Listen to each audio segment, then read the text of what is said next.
6 months to Mars aboard Starship. That's 180 days of cosmic radiation and zero gravity destroying your body.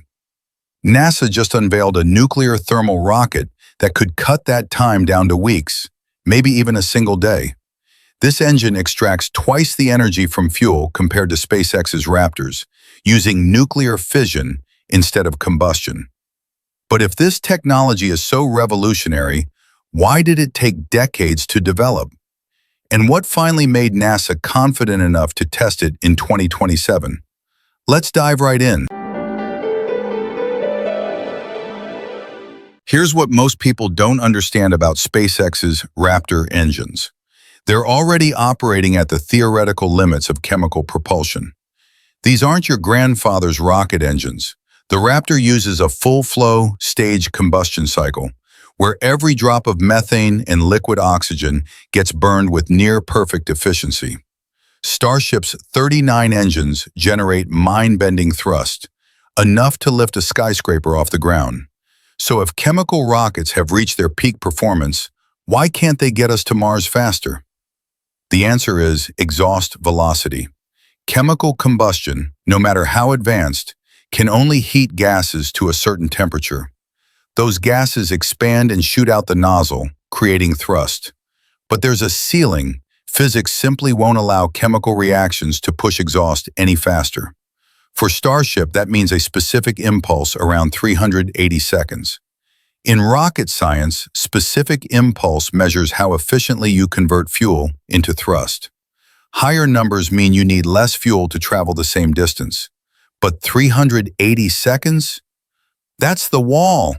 You can't break through it with chemistry alone. This is where the 6-month Mars journey becomes a medical nightmare. Astronauts lose 1 to 2% of their bone density every month in zero gravity. Their cardiovascular systems weaken because there's no gravity to pump blood against. Cosmic radiation bombards their cells, damaging DNA and spiking cancer risk.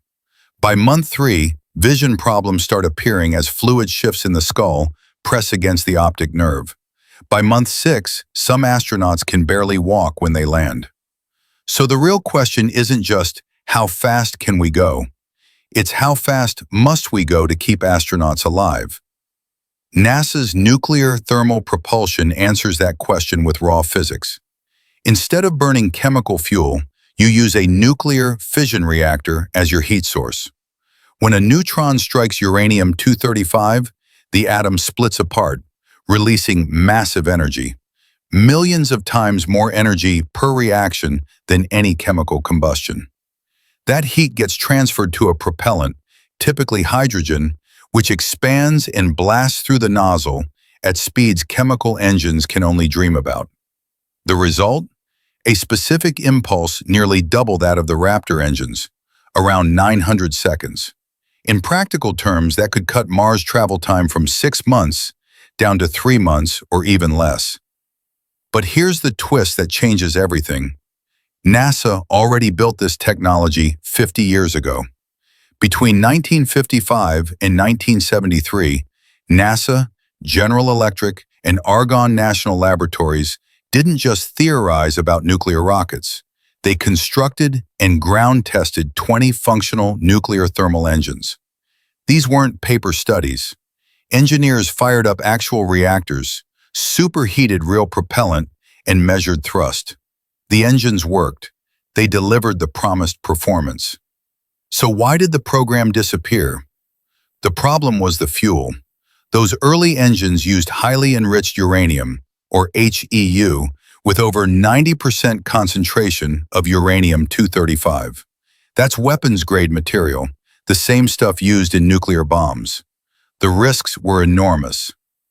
What happens if a rocket carrying HEU explodes during launch, or crashes back to Earth, or falls into the wrong hands? The proliferation threat was simply too high, and the program got shelved despite its technical success. Fast forward to today, and the breakthrough that revived nuclear propulsion is actually a downgrade, at least in terms of uranium enrichment. Modern nuclear thermal rockets use high-assay, low-enriched uranium, or HALEU, enriched to only 20% uranium-235. This fuel cannot be weaponized. You physically cannot build a nuclear weapon with 20% enriched uranium, but it still produces massive energy for propulsion. There's a trade-off, though. Because HALEU is less concentrated, you need more of it to generate the same power. That adds weight to the engine.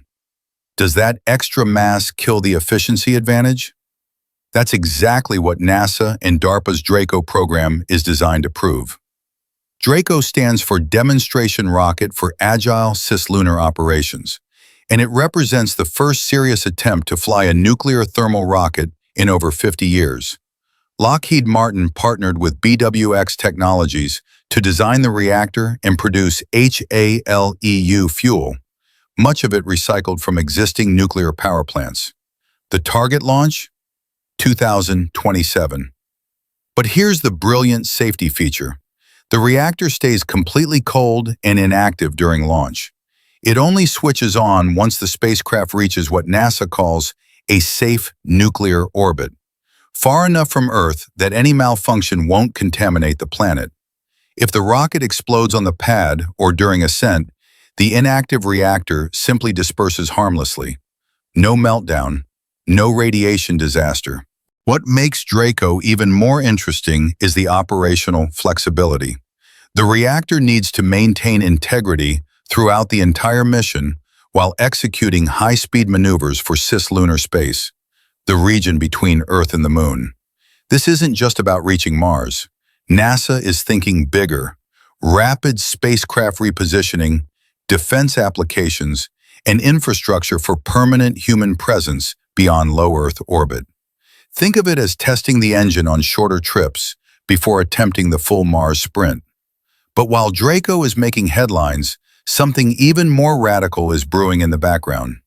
Scientists at Idaho National Laboratory are pushing nuclear propulsion into territory that sounds like pure science fiction. The Pulsed Plasma Rocket, or PPR. This system doesn't just heat propellant steadily like Draco. It creates controlled nuclear micro-explosions. Uranium pellets get superheated into plasma almost instantaneously, then expelled through electromagnetic nozzles at velocities that make even nuclear thermal engines look slow. Howe Industries is developing a PPR engine with performance numbers that seem impossible. 100,000 newtons of thrust with a specific impulse of 5,000 seconds. Compare that to Starship's 380 seconds, and you're looking at a 13-fold improvement in fuel efficiency. The system operates at 1 pulse per second, 1 controlled nuclear explosion every second, timed with computer precision. NASA funded this research through their Innovative Advanced Concepts program because if PPR works, Mars might not be 3 months away. It could be weeks. Some projections even suggest days. Think about what that means for mission architecture. Right now, going to Mars requires carrying enough fuel for the entire round trip, which adds massive weight, which requires more fuel, creating a vicious cycle. With nuclear propulsion's extreme efficiency, return fuel becomes almost negligible. You could launch rescue missions if something goes wrong. You could send emergency supplies quickly. The entire logistics framework changes when you can sprint between planets instead of crawling. The real breakthrough isn't just the speed, it's the safety margin. Astronauts arrive at Mars before radiation exposure reaches critical levels, before bone loss becomes irreversible, before psychological isolation causes permanent damage. Mission planners could finally build in redundancy and flexibility instead of gambling everything on a single 6-month voyage where every problem could be fatal. So here's what we're really looking at. This isn't SpaceX versus NASA. It's not Starship versus nuclear propulsion. Both technologies will likely work together. Starship handling the brutal Earth-to-orbit launch with its proven Raptor engines, while nuclear thermal systems take over for the interplanetary sprint. That's the hybrid approach that makes the most sense economically and technically. The 2027 Draco test mission will be the moment of truth. If Lockheed Martin and NASA successfully demonstrate nuclear propulsion in orbit, everything changes. We'll have proven technology that cuts Mars travel time in half, protects astronaut health, and opens up mission profiles that are impossible with chemical rockets alone. And if Howe Industries' pulsed plasma rocket delivers on its promise, we might be looking at Mars in weeks instead of months. What's fascinating is how quickly this technology moved from dormant Cold War research to active development. 50 years of nothing, then suddenly HALEU fuel solves the weapons proliferation problem, and we're back in the game. The reactor designs are safer, more compact, and more powerful than the 1970s versions. The infrastructure is coming online. The political will exists. The race to Mars isn't just about getting there first. It's about getting there safely, repeatedly, and sustainably. Nuclear propulsion might be the key that finally unlocks permanent human presence beyond Earth. If this video got you thinking about the future of space exploration, hit that like button and subscribe to Space Update 24 Hours for more deep dives into the technology that's taking us to the stars. Drop a comment. Do you think nuclear rockets will fly before 2030? Share this with anyone who still thinks Mars is decades away. The future is arriving faster than most people realize.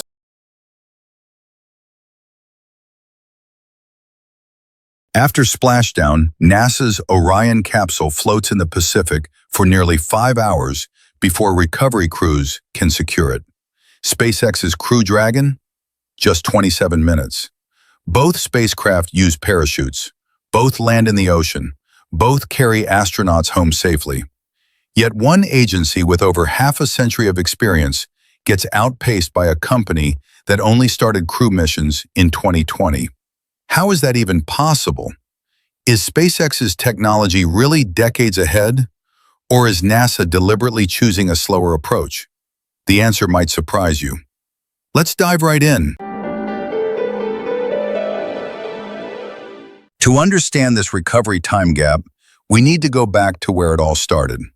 December 11th, 2022. NASA's Orion capsule completed its 25-day journey around the moon and splashed down in the Pacific Ocean off Baja, California. The spacecraft performed flawlessly. Heat shield intact, parachutes deployed perfectly, crew module floating stable in calm waters. Everything went according to plan. Then came the recovery phase. USS Portland, a massive amphibious assault ship, moved into position. The NASA Navy recovery team began their work. But here's what most people don't know. They deliberately spent the first 2 hours conducting detailed on-water inspections.